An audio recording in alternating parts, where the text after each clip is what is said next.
नमस्कार दोस्तों, जब बर्बरिक 13 वर्ष के थे तब उन्होंने बड़े से बड़े दैत्यों का विध्वंस किया था। तो ऐसा क्या हुआ जिसके कारण हुआ बर्बरिक और परशुराम के बीच भयानक युद्ध। तो दोस्तों आइए जानते हैं। वीडियो को शुरू करने से पहले अगर आप पहली बार हमारे चैनल पर आए हो तो हमारे चैनल को सब्सक्राइब कर ले और बेल आइकन को जरूर दबाएं। जब मैत्रेय ऋषि भोलेनाथ की अखंड तपस्या करने बैठे तभी वहां कुछ दैत्य उनकी तपस्या को भंग कर रहे थे। तभी उनकी माँ वहां से पानी लेकर गुजर रही होती है। जैसे वह देखती है कि मैत्रेयी ऋषि असहाय हैं, तो वह अपने बाज को अपने पुत्र बर्बरिक के पास मदद का संदेश भेजती है। तो वह बाज निकल जाता है बर्बरिक को ढूंढने। उस समय बर्बरिक भोलेनाथ की तपस्या पूर्ण कर लेते हैं। वैसे ही भोलेनाथ वहां उपस्थित हो जाते हैं। तो भोलेनाथ कहते हैं कि वरदान मांगो वत्स। तो बर्बरिक कहते हैं कि मुझे बुराइयों को नष्ट करने वाला, एक डंकार में धरती हिलाने वाला पिनाक धनुष चाहिए। तो भोलेनाथ कहते तथास्तु। और उसी समय भयंकर बिजली कड़कती है और पिनाक धनुष उत्पन्न होता है। और जैसे ही पिनाक धनुष बर्बरिक के पास आता है तो ऐसा लगता है कि मानव शिव खुद चल रहे हो बर्बरिक के साथ। बर्बरिक जैसे ही उस धनुष को धरती पर रखते हैं वैसे ही वहां धरती पर दरारें पड़ जाती है। और जैसे ही वह उसकी प्रत्यंचा खींचते तो बड़ी जोर से ध्वनि उत्पन्न होती है, जिससे कोसों दूर जा रही सेना भी हिल जाती है। उसी समय उनकी मां के द्वारा भेजा गया बाज वहां पहुंच जाता है और बर्बरिक उनके संदेश को पढ़ लेते हैं और सोचते हैं कि कोई मेरी मां को परेशान कर रहा है, मेरी मां असहाय है।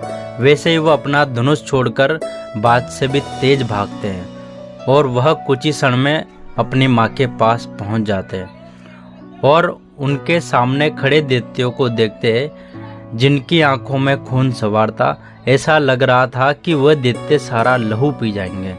और हवा की तरह रूप लेकर बर्बरिक उन दैत्यों के सामने विशाल रूप लेकर खड़े हो जाते हैं। उनका विशाल रूप देखकर दैत्य घबरा जाते हैं और अदृश्य होने लगते हैं। उससे पहले बर्बरिक उनका गला पकड़ लेते हैं और उन्हें एक दूसरे से लड़ाकर उनका सर फोड़ देते हैं और कहते हैं कि मेरी माँ को दुविधा में डालने वालों का हश्र यही होगा। तभी उनकी माँ कहती है कि पुत्र, इन्होंने मेरा नहीं मैत्रेय ऋषि का तिरस्कार किया है। तो बर्बरिक कहते हैं कि मेरी भूल माफ करे माँ, मैं तो बर्बरिक को वरदान में मिला धनुष वापस लाना था ही।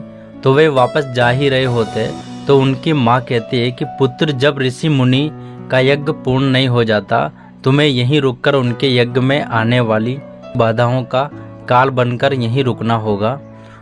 और वह वहां से चली जाती है। उसी के 2 दिन बाद जब वहां 2 राक्षस आते हैं तो उनके यज्ञ में बाधा उत्पन्न करते हैं। तभी बर्बरिक एक को मौत के घाट उतार देते हैं और दूसरे को बहुत दूर उठाकर फेंक देते हैं। ऐसे 10 दिन समाप्त होते हैं। तो बहुत दूर से एक बाण उस ऋषि की तरफ आता है।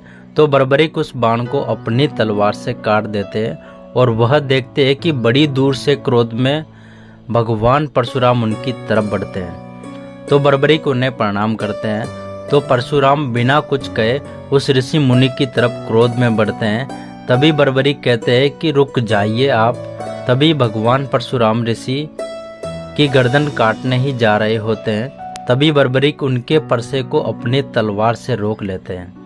तो इससे परशुराम बहुत ही ज़्यादा क्रोधित हो जाते हैं और गुस्से में बर्बरिक को ललकारते हैं कि तुम्हारा इतना दुस्साहस कि तुमने मेरे परसे को रोक लिया, मैं तुम्हें युद्ध के लिए चुनौती देता हूँ। तो यह कहकर आपस में दोनों का युद्ध शुरू हो जाता है। तो दोस्तों इसके बाद आखिर क्या हुआ और आखिर इन दोनों में से कौन जीता, भगवान परशुराम या बर्बरिक, और यह युद्ध कितने समय तक चला, इसकी जानकारी के लिए मैं लेकर आ रहा हूँ बहुत जल्दी इसका दूसरा भाग। तब तक बने रहेगा हमारे चैनल पर और बेल आइकन को जरूर दबाएं ताकि इसका दूसरा भाग जैसे आएगा तो उसका नोटिफिकेशन आपको सबसे पहले मिल सके। Thank you so much.